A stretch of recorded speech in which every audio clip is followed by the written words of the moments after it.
Shalom mama saudara yang dikasihi Tuhan. Selamat bertemu kembali oleh kasih dan penyertaan daripada Tuhan. Saya senantiasa berharap mama saudara semua dalam keadaan sehat walafiat. Pada hari ini kita akan membaca serta merenungkan firman Tuhan yang terambil dari kitab 1 Korintus pasal 3 ayat 10 sampai ayat yang ke-23.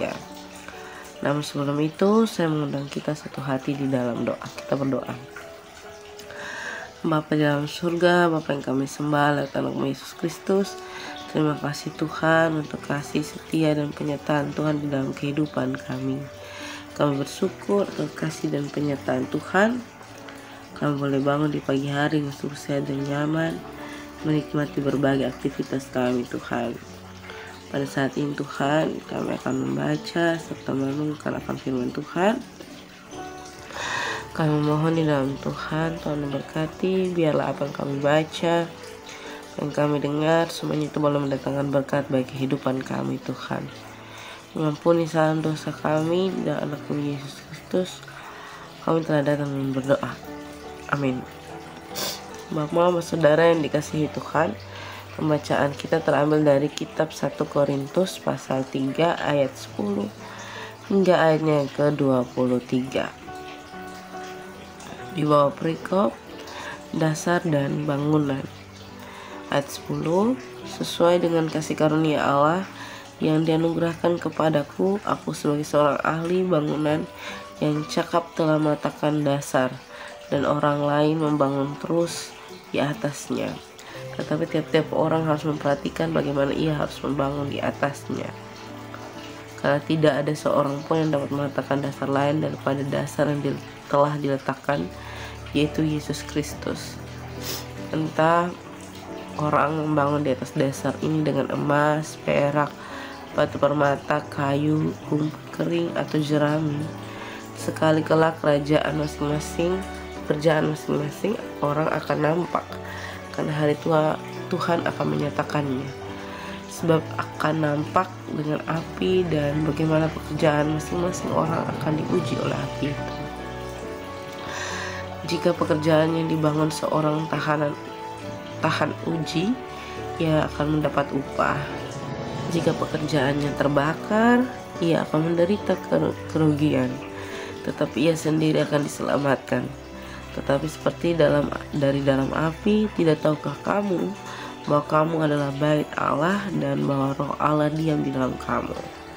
Jika ada orang yang membinasakan bait Allah, maka Allah akan membinasakan dia. Sebab bait Allah adalah kudus dan bait Allah itu ialah kamu. Jangan ada orang yang menipu dirinya sendiri yang ada di antara kamu, yang menyangka dirinya berhikmat menurut dunia ini. Biarlah ia menjadi bodoh supaya ia berhikmat. Karena hikmat dunia ini adalah kebodohan bagi Allah. Sebab ada tertulis, ia menangkap orang berhikmat dalam kecerdikannya. Dan di tempat lain Tuhan mengetahui rancangan-rancangan orang berhikmat. Sesungguhnya semuanya sia-sia belaka. Karena itu janganlah ada orang yang memegahkan dirinya atas manusia, sebab segala sesuatu adalah milikmu. Baik Paulus, Apolos maupun Kefas, baik dunia hidup maupun mati, baik waktu sekarang maupun waktu yang akan datang, semuanya kamu punya, tetapi kamu adalah milik Kristus dan Kristus adalah milik Allah. Demikian juga firman Tuhan yang dikatakan berbahagia adalah setiap kita yang tidak hanya membaca, mendengar, tetapi mau lakukan dalam kehidupan kita hari lepas hari. Shalom, Bapak saudara yang dikasihi Tuhan, selamat bertemu kembali. Saya senantiasa berharap Bapak semua dalam keadaan sehat di minggu-minggu ini yang mulai kita sudah menghadapi musim hujan, tapi juga tetap kemarau, tetap panas, dan musim hujannya belum serutin tahun kemarin. Saya berharap kita semua dalam kondisi sehat. Kalau ada yang sakit-sakit, saya berharap kita semua senantiasa dipulihkan oleh Tuhan. Hari ini kita membaca serta merenungkan firman Tuhan dari kitab 1 Korintus 3 ayat 10 hingga ayat 23. terkait pembicaraan Paulus tentang dasar bangunan. Paulus di sini menggambarkan sebuah dasar bangunan, bukan berarti tentang semen, batu, ataupun batako, ataupun bahan-bahan lainnya, tetapi tentang bagaimana setiap jemaat di Korintus mempersiapkan diri mereka untuk segala sesuatu yang terjadi ke depan. Paulus mengingatkan bahwa ujian-ujian ke depan bukanlah ujian-ujian biasa, melainkan ujian yang datang itu seperti api yang dapat membakar diri kita jika kita tidak tahan atau jika kita tidak paham secara baik apa yang menjadi kehendak Tuhan di dalam kehidupan kita. Bapak saudara yang dikasihi Tuhan, berbicara tentang bangunan, kita semua pasti akan membicarakan bangunan, entah itu bangunan gereja, bangunan rumah, dan sebagainya. Tetapi yang Paulus memfokus adalah tentang bangunan gereja. Perlu ditekankan bahwa gereja bukan soal bangunan, tetapi soal kita.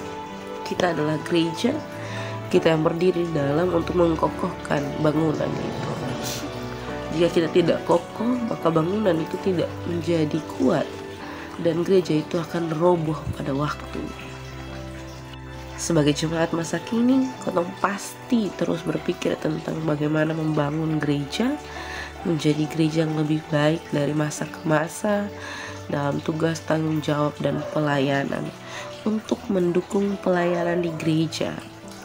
Tetapi saya juga mau bilang bahwa jangan sampai kita semua menuntut untuk pembangunan gereja, lalu kita lupa tentang pembangunan gereja yang dalam tanda kutip itu adalah diri kita pribadi, lepas pribadi.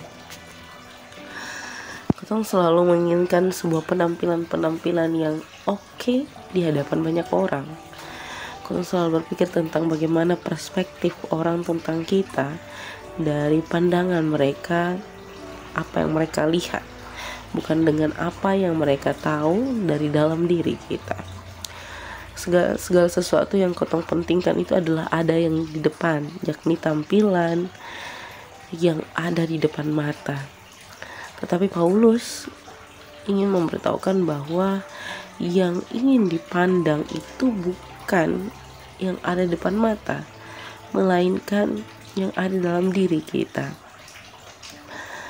Entah itu pembangunan gereja, entah itu pembangunan pribadi lepas pribadi, Paulus mau menekankan bahwa jangan sampai ketong mengelokkan gereja dan melupakan bagaimana ketong harus bertugas untuk membangun jemaat. Membangun jemaat menjadi jemaat yang lebih baik, jemaat yang lebih paham, jemaat yang mau berdiri sendiri, mau bertanggung jawab atas dirinya sendiri tentang firman-firman yang terus dia dengar setiap harinya. Saya tidak menolak ada pembangunan gereja, saya tidak berkata bahwa tidak mengindahkan tentang pembangunan gereja, tetapi saya mau bilang bahwa segala sesuatu yang kotong buat di dunia ini untuk membangun gereja itu adalah hal yang baik. Tapi jangan sampai kotong berfokus di situ dan melupakan hal-hal yang lebih inti yang nantinya harus dipertanggungjawabkan di hadapan Allah, di depan ujian-ujian yang akan datang. Selamat berefleksi Bapak Mama Saudara semua. Selamat menjadi berkat dimanapun Bapak Mama Saudara semua berada. Tuhan senantiasa menolong kita semua. Amin untuk firman Tuhan. Saya akan menutup perenungan saat ini dengan menyatukan hati dan pikiran kita di dalam doa. Kita berdoa. Bapa dalam surga, dikuduskanlah namamu. Datanglah kerajaanmu, jadilah kehendak-Mu di bumi seperti di sorga. Berikanlah kami pada hari ini makan kami yang cukupnya, dan ampunilah kami akan kesalahan kami, seperti kami juga mengampuni orang yang bersalah kepada kami. Dan jangan bawa kami ke dalam pencobaan, tetapi lepaskan kami daripada yang jahat. Karena Engkau yang mempunyai kerajaan dan kuasa dan kemuliaan sampai selama-lamanya. Amin. Shalom buat mama semua, selamat menjadi berkat, sehat-sehat selalu.